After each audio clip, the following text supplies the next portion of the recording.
2021 Pisoni, Bill. That's our 25th vintage working with these guys. Pretty amazing. That's even before your time. You've been here at Testarossa since 2000, and we first met them. I first met them in 1997.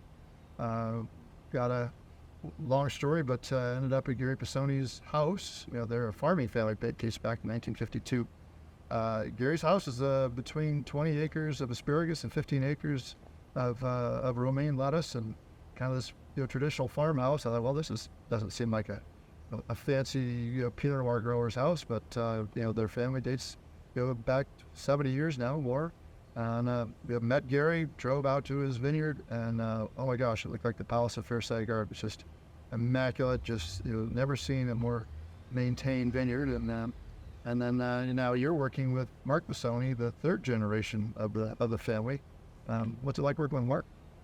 Yeah, it's really neat. I actually ran into Mark, I believe, before we knew each other when I was at school at Davis. We were in a tennis class, and I remember hearing about the Pisoni name even back then in college. A lot of people were curious. I'd heard a lot of things, certainly what Testarossa was doing at the time, and so it was really neat to start work for here and see. Okay, I get to meet this all these people that were very curious figures in the wine industry, and definitely they lived up to all the excitement and this quality of farming behind what they do. They just really I had a lot of build up seeing the vineyard for the first time. Just stations. Like, okay, it's going to be the Gardens of Versailles, like you say. And then when I got there, it's like, yeah, they really, spare no expense and doing the best. And yeah, Mark, he's, just very open-minded to some of my ideas. I like to explore with them and see how we can really stretch the terroir potential at that site. And so, yeah, it's been a really fun ride, and to see, the vineyard evolve these 20 some odd years, and the refinement that comes with that. Yeah, in some of our brochures, our vineyard maps, it says vineyard manager, and I look at that and I go, Mark's not a vineyard manager. He's a wine grower. His passion, our adage is passion in every glass, and finishes with the passion on the bottle on your members and your people's tables.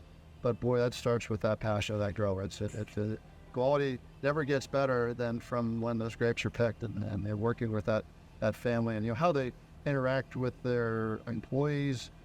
They really support them with vacation and health benefits and so forth. They're really progressive in that way they retain the best people. But, yeah, we should try some of this. Yeah. What do you say? It's so 2021 Pisoni, very beautiful vintage, kind of a Goldilocks, a little bit of everything, and the growing season was picture perfect, and just the way that weather was heading into harvest, couldn't have asked for better weather. The wine chemistry, physiological ripeness, they all really were in great harmony. So, this was a wine that I tried not too long ago. I was like, wow, we made this kind of experience. This is really special. And sometimes we worry as the vineyard gets older if it's going to lose some of its, fresh evolution, silkiness. But I think, again, the testament to their farming and even cool things they're doing now with their secondary planting by the vineyard, they just really have a similar philosophy of us of continual improvement, continual enhancement, but not being too radical with their refinement either. We're also very proud that back when we first started in the early 90s, or late 90s, I should say, they sold to 12 different wineries, other than their own label, which they started right around the year 2000, the Pisoni Estate brand. And then their partners, the Francione family, the grower does the Pisoni. There used to be 12, now there's only 5. So it's Testarossa, Peter Michael, Costa Brown, Patinal, all Auto. So one Napa, one Los Gatos, 2 Sonoma, and 1 Santa Barbara. So it's quite a testament that they still want to keep working with these really high quality growers. Mark told us last time we were at the vineyard that we love to work with you because you push us to get better. We love to work with with your first round and Peter Michael, that's all for the same reason that we get better because of working with new growers, new whiters. Yeah, it's really been neat over the years. We started with one small block, what they call the Elias block or the big block, and now we've branched into another block that offers another unique expression to the blending process.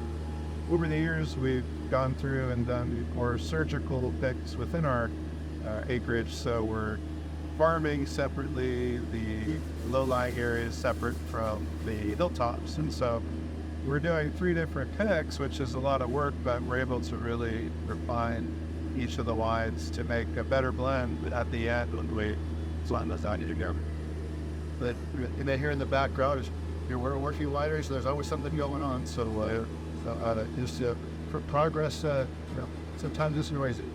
Yeah, this is just absolutely delicious. And only 12 barrels were produced, so that's pretty limited.